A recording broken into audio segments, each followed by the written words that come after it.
El Señor esté con ustedes. Lectura del Santo Evangelio según San Mateo. Gloria a ti, Señor.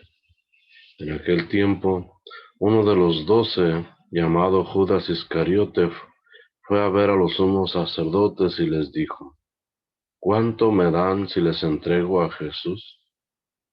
Ellos quedaron en darle 30 monedas de plata, y desde ese momento andaba buscando una oportunidad para entregárselo. El primer día de la fiesta de los panes ácimos, los discípulos se acercaron a Jesús y le preguntaron: ¿Dónde quieres que te preparemos la cena de Pascua? Él respondió: Vayan a la ciudad, a casa de fulano, y díganle: el maestro dice, mi hora está ya cerca. Voy a celebrar la Pascua con mis discípulos en tu casa. Ellos hicieron lo que Jesús les había ordenado y prepararon la cena de Pascua. Al atardecer, se sentó a la mesa con los 12, y mientras cenaban les dijo: Yo les aseguro que uno de ustedes va a entregarme. Ellos se pusieron muy tristes y comenzaron a preguntarle uno por uno: ¿Acaso soy yo, Señor? Él respondió: El que moja su pan en el mismo plato que yo, ese va a entregarme. Porque el Hijo del Hombre va a morir, como está escrito de él. Pero ay de aquel por quien el Hijo del Hombre va a ser entregado. Más le valiera a ese hombre no haber nacido. Entonces preguntó Judas, el que lo iba a entregar: ¿Acaso soy yo, maestro? Jesús le respondió: Tú lo has dicho. Palabra del Señor. Gloria a ti, Señor Jesús. Diácono Manuel, haciendo esta reflexión de este miércoles de Semana Santa, nos acercamos a final de Cuaresma. El día de mañana terminaremos Cuaresma, iniciamos el Triduo Pascual, el momento en que festejamos, recordamos el gran misterio de nuestra religión católica, la vida, muerte y resurrección de Jesús. Y el día de hoy, pues este Evangelio nos hace conscientes de ese gran momento en que Jesús está preparando. Él manda a sus discípulos a prepararle el lugar donde va a celebrar la Pascua con ellos. Pero hay un hecho muy importante en esa celebración. La primera, Él deja instituida la Eucaristía, lo que nosotros conocemos como la misa. En esa celebración, Él deja el pan y el vino como su cuerpo y sangre de Cristo. Pero también somos testigos del momento en que uno de sus discípulos lo traiciona, lo vende por 30 monedas de plata.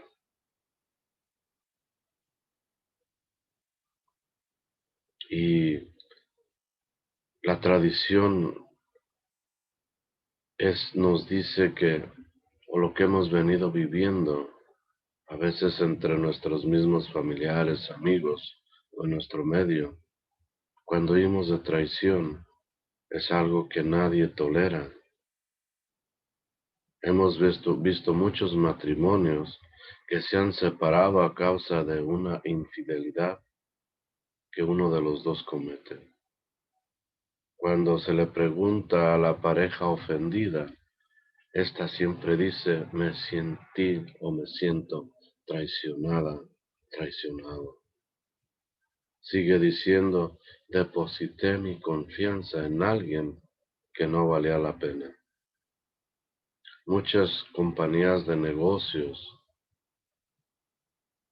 donde están asociados una o más personas también se han disuelto por la misma causa. Uno de los socios traiciona la confianza de otro y prefieren salir del negocio antes que continuar unidos a alguien que no es de fiar. Y las Sagradas Escrituras nos hacen un llamado a este hecho tan desagradable, la traición de alguien en quien se ha depositado la confianza. El día de hoy en este Evangelio de Mateo se nos cuenta cómo Jesús, ya próximo a morir en la cruz y estando celebrando la Pascua con sus discípulos, con sus amigos, le dice a los 12 que uno de ellos lo va a traicionar. Y uno a uno van preguntando, ¿seré yo? Pero Jesús finalmente dice, el que moje el pan conmigo en el mismo plato, ese me va a traicionar. Cuando sucede esto, Jesús le dice a Judas, haz lo que tienes que hacer. Ve y haz lo que has planeado. Después que Judas salió, dice Jesús a los 11, ha llegado la hora en que el Hijo del Hombre va a ser glorificado. De esta manera indicaba a sus discípulos la manera que había de llegar su muerte. Pero dice, el Hijo del Hombre va a morir, como estaba escrito. Pero hay de aquel, dice, por el que será entregado. Esta parte de la Escritura es tan cruda y tan fuerte que a muchos de nosotros nos molesta y hasta enoja ver cómo alguien que gozaba de la confianza de Jesús lo traiciona de una manera tan cobarde. Sabemos que más tarde llegará al huerto de los olivos donde estaba Jesús con sus discípulos y le dará un beso en la mejilla, indicando de esa manera a quién deben aprender los soldados. Con un beso entregas al Hijo del Hombre, dirá Jesús.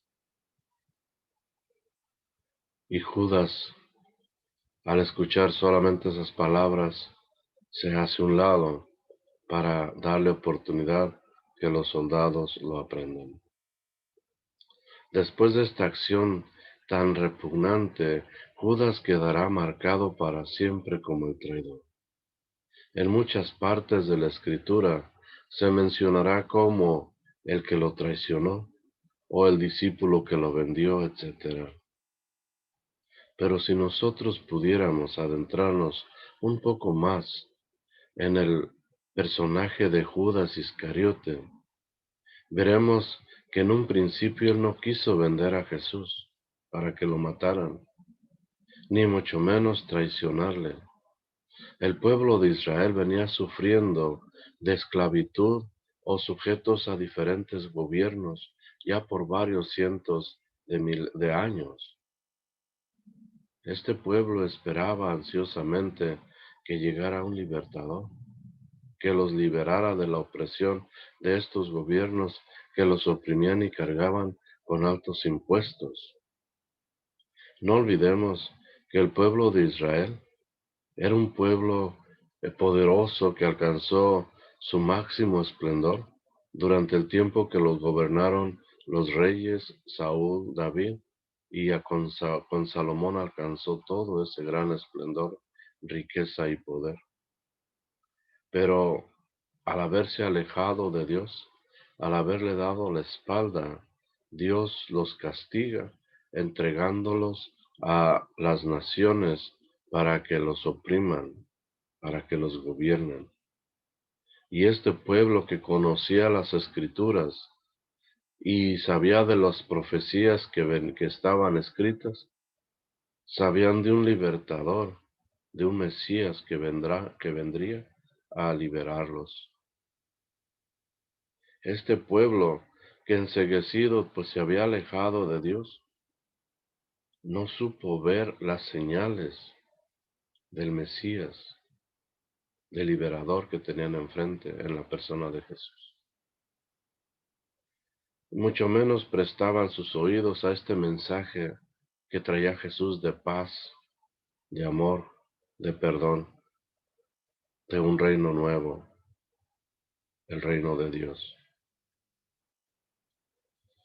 Judas era uno de ellos, de este pueblo, que esperaba ese libertador, que esperaba ese guerrero que se hiciera de un gran ejército y se pusiera en contra del gobierno español, del gobierno romano, perdón, para liberarlos. Él nunca pensaba que la liberación a la que se refería Jesús fuera una liberación espiritual como la que él proponía.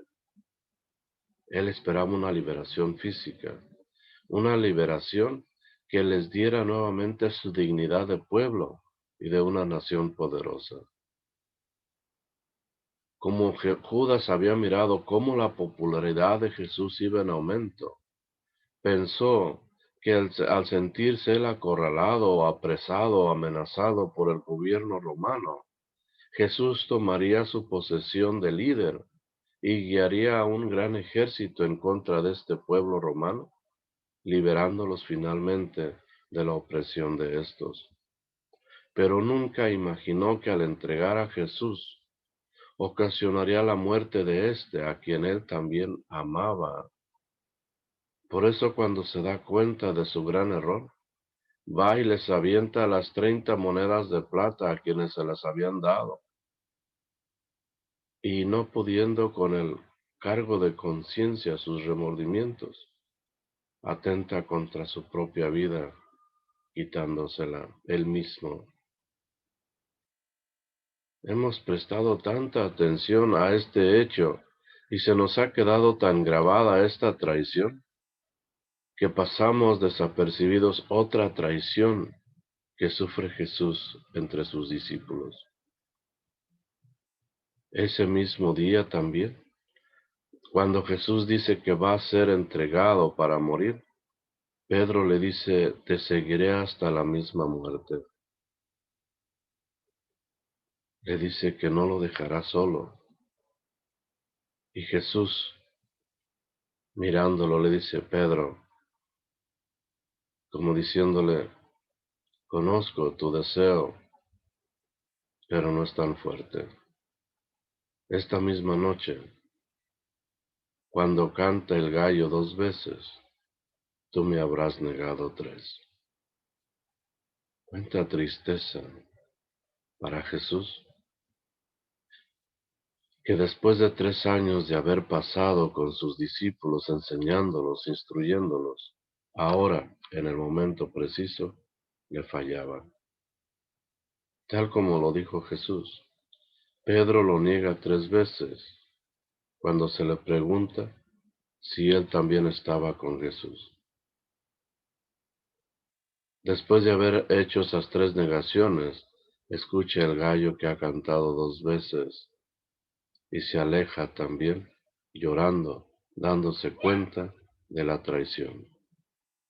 2 discípulos en quien confiaba Jesús y que ha transmitido todo su conocimiento, los ha instruido y que tristemente los traicionan de una manera sucia. Pero también los demás discípulos han huido, lo han dejado solo. Al momento de ser aprendido, todos huyen. Dice en el Evangelio de Marcos que hasta uno de ellos, envuelto en una cobija, al tratar de ser aprendido, le jalan la cobija y prefiere soltarla y huir desnudo. Qué gran equipo de discípulos ha escogido Jesús. Se han portado de una manera tan cobarde que, temerosos ante aquella tropa de soldados, huyen despavoridos, dejando solo a su amigo, a su maestro, a su guía. Todavía hace poco escuché a una persona refiriéndose a Judas Iscariote con tanto desprecio, llamándolo el traidor, y asegurando que si él hubiera estado allí con Jesús presente, jamás hubiera hecho eso, jamás lo hubiera traicionado, mucho menos lo hubiera entregado. Lo hubiera defendido, decía él, con mi misma vida. Dice, si no hubiera sido por Judas, quizá la historia de Jesús hubiera sido diferente. Quizá hubiera tenido más tiempo para mostrarnos mejor cómo acercarnos a ese Dios a quien Él llamaba Padre. Quizá hubiéramos tenido el tiempo de que Él nos instruyera en cómo hacer nuestra oración de una manera más perfecta. Pero todo por culpa de Judas, no pudimos tenerlo por más tiempo. Yo escuchaba callado, pero en un momento lo interrumpí y le dije que hacía un par de domingos que no lo miraba en la iglesia. ¿Qué había pasado? Me contestó, bueno, usted sabe que yo tengo una familia que mantener y van 2 domingos en que me han pedido que vaya a trabajar. Y ha sido tanto así que me han dicho que si no me presento, me despiden y pierdo el trabajo. Yo le dije, pero sabes que el domingo es un día dedicado al Señor y se nos pide que ese día vayamos a la misa, a la iglesia y estemos rindiendo ese respeto y honor a Dios. Dice, sí, pero si no voy me van a despedir. Entonces tengo que decidir o la iglesia o el trabajo. Entonces estás poniendo primero al trabajo y en segundo lugar a Dios, le comenté. Un poquito más asertivo le dije, ¿sabes cómo se llama eso? Él se quedó pensando un momento y después dijo, sí, creo que se llama traición. Estoy vendiendo a Jesús por unas horas de trabajo. O le dije yo, o por $100 que vas a ganar ese día. Es una triste realidad. Todos de cierta manera estamos oyendo nuestros propios pensamientos, preocupándonos por nosotros mismos. Y muchas veces estamos mirando los defectos y las acciones de otras personas. Pero nosotros también hemos traicionado, vendido a Jesús a cada instante de nuestra vida, en cada momento de nuestro día. ¿Cuántas veces pecamos, ofendemos, renegamos, hasta insultamos a Dios? Siempre preocupándonos por lo que nosotros queremos y no prestamos el oído al mensaje de Jesús. Ponemos primero todas nuestras prioridades y en segundo lugar a Dios. De una manera u otra estamos traicionando y seguimos traicionando a Jesús y a Dios cuando le damos la espalda para pecar. Ojalá que esta Semana Santa, ojalá que estos 3 días santos, jueves, viernes y sábado, en lugar de criticar a Judas Iscariote por haber traicionado a Jesús, lo compadezcamos. Y también nosotros mismos, por las veces, nos compadezcamos también nosotros mismos, por las veces que sin querer le hemos fallado a Dios. Ojalá que podamos hacer un cambio en nuestras vidas y que después de esta Cuaresma seamos más sinceros en nuestra relación con Jesús, más agradecidos con Dios por habernos dado a su Hijo único para que nos salvara, dando su propia vida. Que seamos más agradecidos con María por haber entregado a su Hijo para que muriera por nosotros. Que Dios pues nos llene de bendiciones, nos colme de amor y de gracia. En el nombre del Padre, del Hijo y del Espíritu Santo. Amén.